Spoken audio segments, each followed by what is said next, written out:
Hello and welcome to our second video of DSP processor and architecture. In the first video, we have seen the different fundamentals of the programmable DSPs, in which we have seen the different topics such as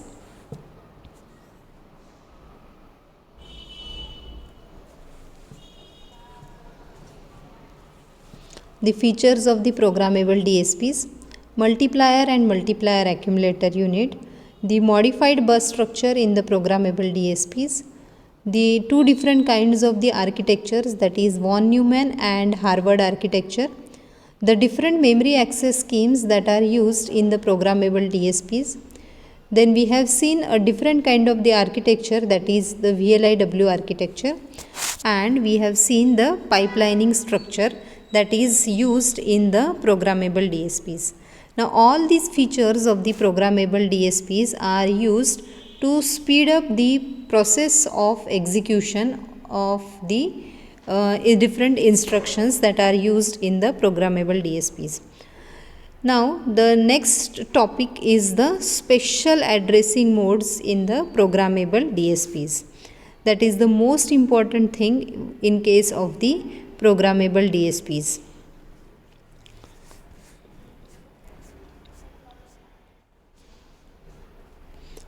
Now while coming to the addressing modes of the programmable DSP, we should first understand what do you mean by the addressing modes. Hope that all you know what is the addressing modes. The addressing mode is nothing but the way by which you are getting the address of the different data, memory address of the different data that is required for the execution of the instruction. Now in case of the programmable DSPs, in addition to the different addressing modes such as the direct addressing mode, indirect addressing modes, immediate addressing modes, which is supported by the conventional microprocessor, these programmable DSP have the special addressing modes that permit single word per instruction format, and hence it will speed up the execution of the instructions by making effective use of the pipelining. Also, there are the special addressing modes such as the bit reversed addressing mode and the circular addressing mode, or also it is called as the cyclic addressing modes. So one by one we will be looking at all these different addressing modes, how these addressing modes are different from the addressing modes that are used in the conventional microprocessors that we will be going to see. So the first addressing mode is the short immediate addressing mode.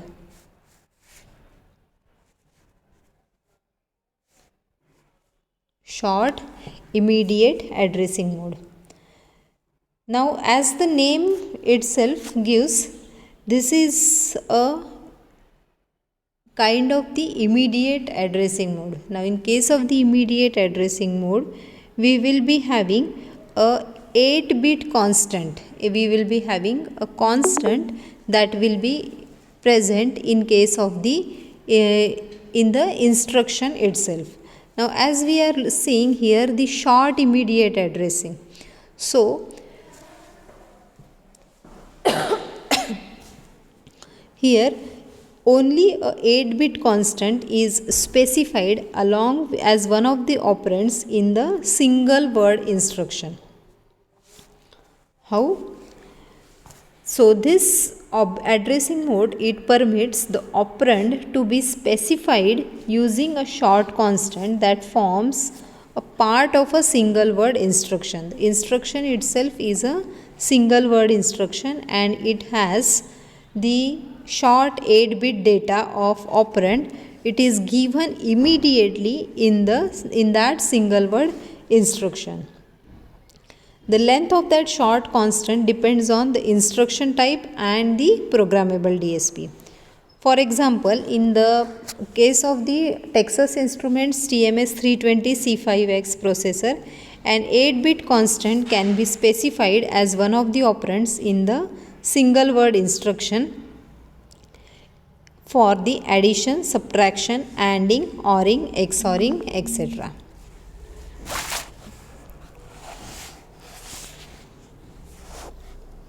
The next addressing mode is the short direct addressing mode. Now, as we know, in case of the direct addressing mode, here the address of the instruction is given in the address of the operand is given in the instruction.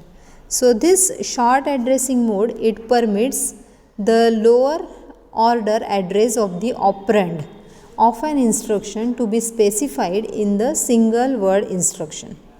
In case of the TI-TMS 320 programmable DSPs, the higher order 9 bits of the memory are stored in the data page of the pointer, and only the lower 7 bits are specified as a part of the instruction.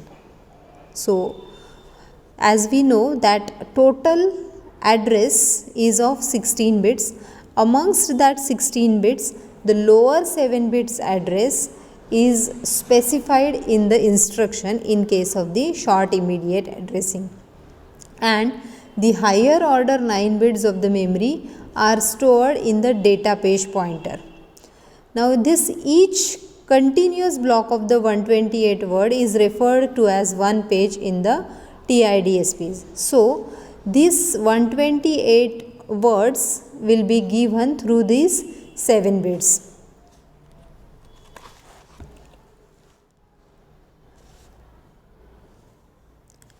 The third addressing mode is memory mapped addressing mode. The CPU registers and the IO registers of the programmable DSPs are also accessible as the memory location.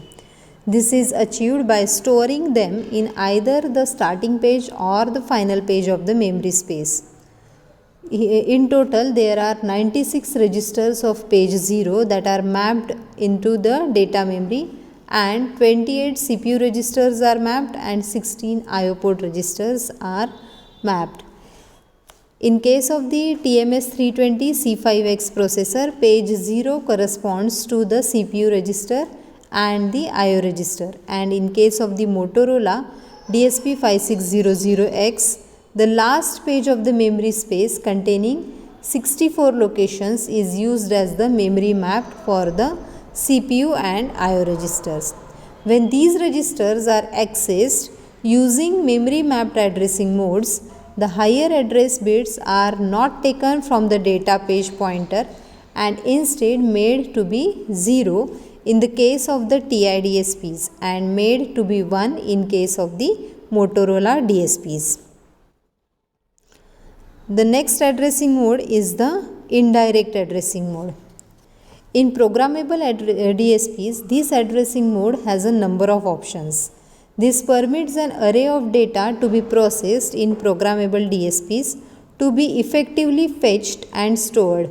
The address of the operands can be stored in one of the registers called indirect address registers. In the case of TI processors, the indirect address registers are called auxiliary registers or ARs. Any of these registers can be updated when the operand fetched using these registers are being executed. This is made possible by having an additional ALU in the CPU core specifically for the indirect address registers or ARs. The ARs may be incremented or decremented either in the steps of 1 or in the steps specified by the content of an offset register. In the case of TI processors, the offset register is called an index register. In the programmable DSPs from analog devices, it is called the modifier register. The content of the indirect address registers may also be updated by a constant using bit reversed addressing mode explained in the next section. In the TI 5X processors, the new address computed by the auxiliary ALU is not used for fetching the operand for the current instruction that is being decoded and is executed. It is used for fetching the operand that uses the indirect addressing mode next with this particular AR. For this reason, the indirect addressing mode used in TI-5X programmable DSPs is called indirect addressing mode with post increment or decrement. In Motorola DSP563XX, the updated indirect address register content may also be used to fetch the operand for the current instruction. Hence, this mode is called the indirect addressing mode with pre-increment or decrement. In TI TMS 320 C54X processors, both post-increment / decrement and pre-increment or decrement operations are supported. Then the next addressing mode is the bit reversed addressing mode. In case of the bit reversed addressing mode, the bits are reversed. The binary pattern corresponding to a particular decimal number is obtained by writing the natural binary equivalent of the number in the reverse order, so that the most significant bit of the natural binary number becomes the least significant bit of the bit reversed number, and vice versa. For the computation of the FFT, the data is to be arranged in the bit reversed order, and 2 point of the resulting sequence is to be computed first. In the bit reversed addressing mode, when a 16-point FFT is to be computed, 2-point DFT of X0 and X8 is to be found. Similarly, 2-point DFT of X4 and X12 and so on. It may be seen that the values of 0, 8, 4, 12 corresponds to the consecutive numbers in the bit reverse number representation. In the bit reversed addressing mode, the address is incremented or decremented by the number represented in the bit reversed form. The last one is the circular addressing mode.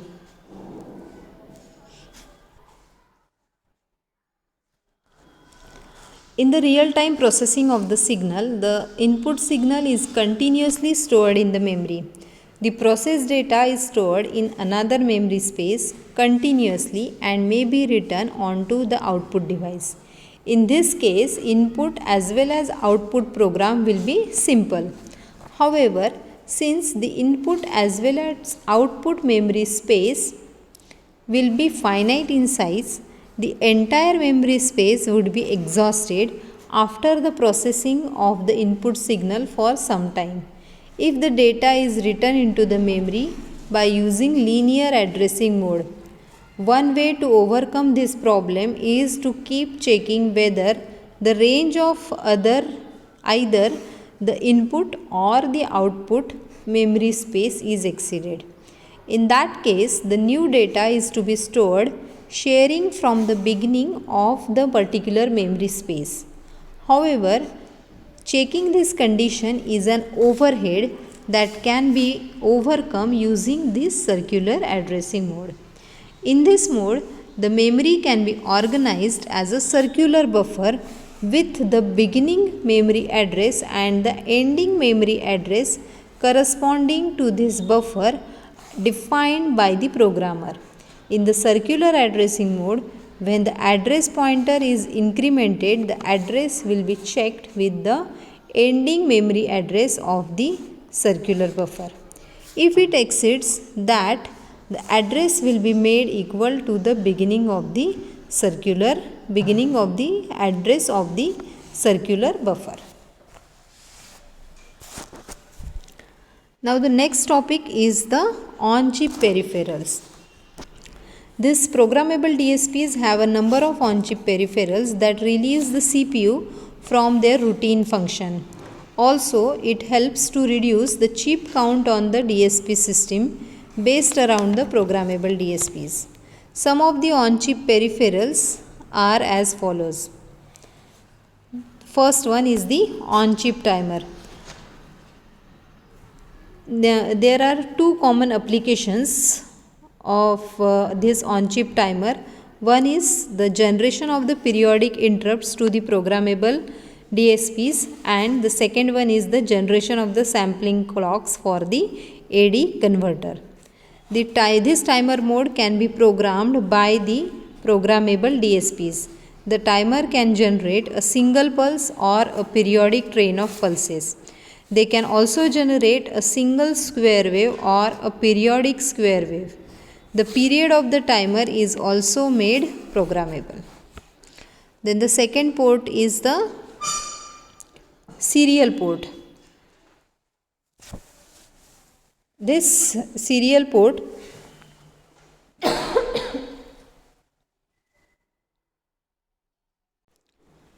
it enables the data communication between the programmable DSPs and an external peripherals such as AD converter, DA converter or an RS-232 device driver.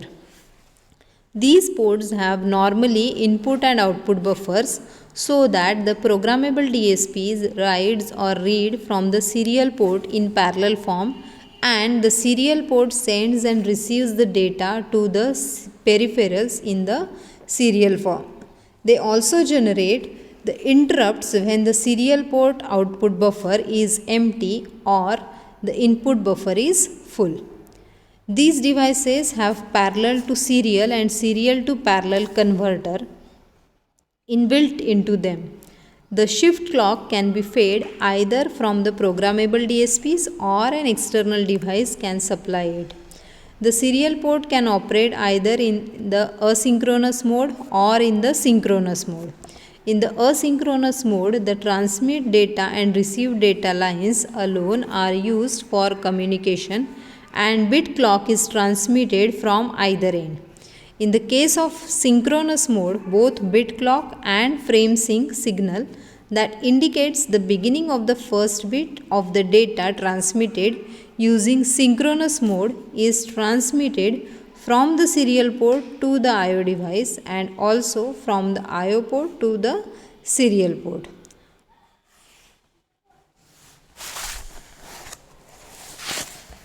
Then the next port is the TDM serial port. The programmable DSPs uses this kind of the special serial port, also called as the TDM serial port. It is used for the communication with the other devices or other programmable DSPs by the TDM port by using the time division multiplexing. TDM means time division multiplexing.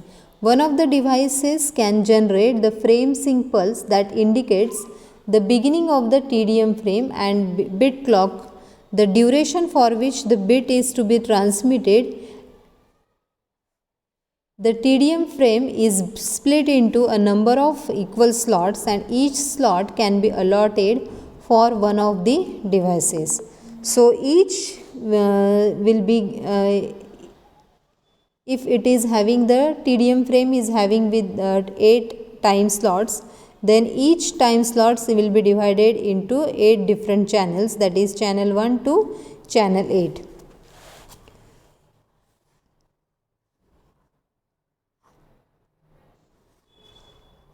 The TDM serial port normally uses 4 lines for the purpose of serial communication. They are TFRM, that is the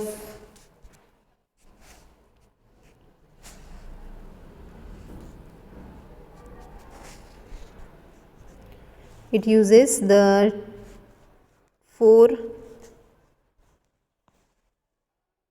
lines. One is the TFRM,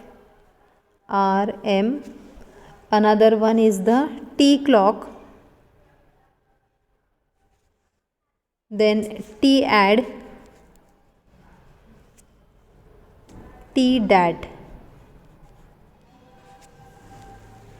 TFRM is used for the frame sync signal.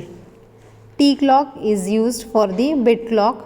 T address, it is used for the which generates the address for the serial device that is outputting the data in the particular TDM slot.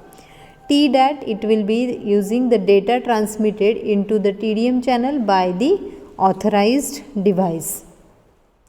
These signals TAD and TDAD are bidirectional and are tri-state controlled so that only one of the device transmit the data and the address in these lines at a time.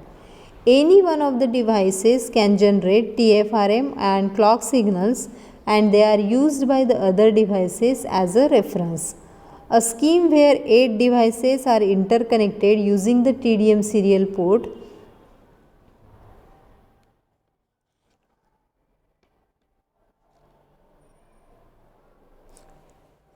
also, it will be using the device for the outputting a 16-bit data in its slot, that is D15 to D0, and also the address, that is A0 to A15, which is supposed to receive that data.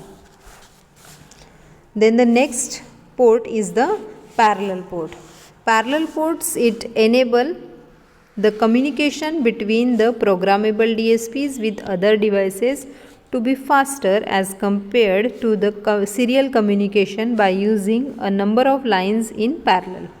In addition, they also have additional lines which are for strobing or for handshaking purposes. The programmable DSPs have two approaches for assigning lines for parallel port. In one approach, it is used by the TI. The data bus itself is used for parallel ports.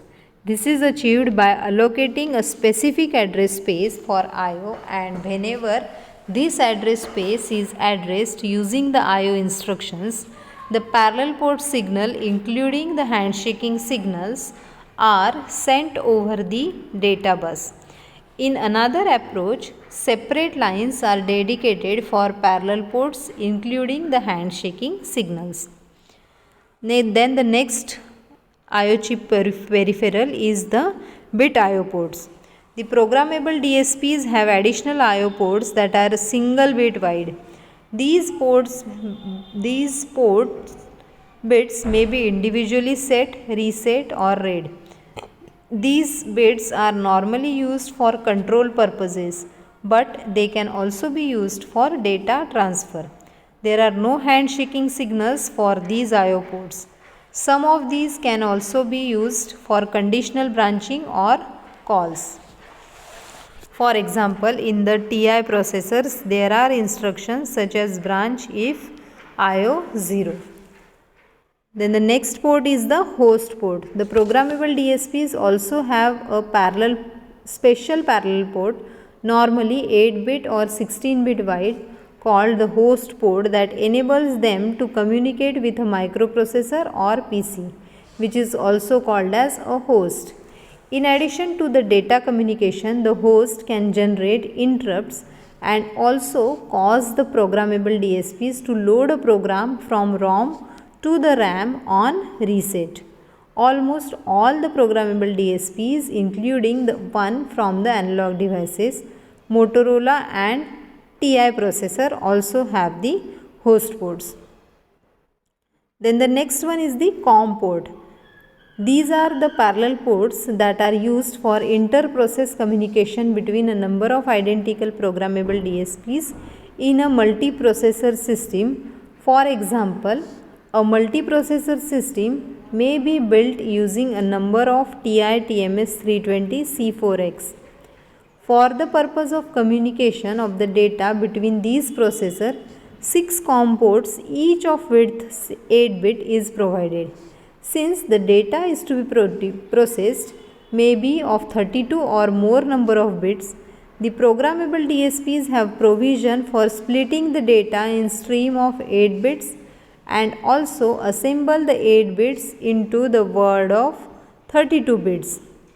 Analog devices, PDSPs and ADSP 21066 has 6 COM ports, each of which is 4 bits wide. Then the next one is the on-chip AD or DA converters. Some of the programmable DSPs targeted towards voice applications such as cellular telephones and tapeless answering machines have AD and DA converters inside the programmable DSPs. For example, Motorola DSPs 561XX and analog devices ADSP21MSP5X both have AD and DA on chip and can permit effective sampling rates of about 8 kHz. Then the next one is the programmable DSPs with the RISC and CISC. Programmable DSPs may be implemented using either the RISC processor or the CISC processor. For example, in TMS320 C6X DSPs, it uses the RISC processor, and a large number of programmable DSPs from analog devices, Motorola and TI, it make use of the CISC. For example, in TMS320 32054X and the Motorola 563XX and analog devices ADSP2100X, it make use of CISC. TRTMS320 C8X has a RISC and 4 PDSPs with a CISC in a single core. The relative advantage of these processors is there of the RISC and the CISC processor. Thank you.